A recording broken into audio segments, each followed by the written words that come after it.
Now, if we move on from the egg freezing and we move on to IVF or ICSI or having a live birth, how does that process work?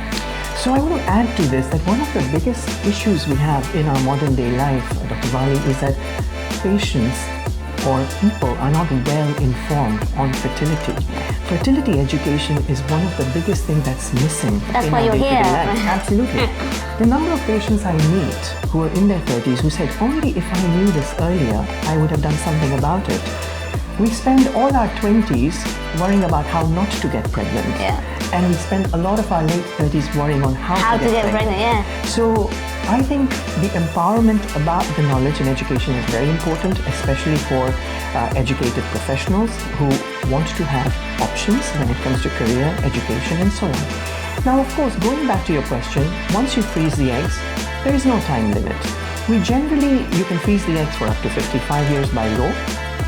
What is involved at the tail end of when a couple decides to use these eggs, or a patient who may say that, you know what, Because you can also get donor sperm. You can, yes. So we treat single women as well who say that we're ready to have a child, we don't have a partner at the moment, we want to use donor sperm. So it's absolutely very straightforward. Whenever they've made that decision, we defrost the eggs, we rehydrate the eggs in the laboratory. It's a 2 to 3 hour journey to rehydrate them.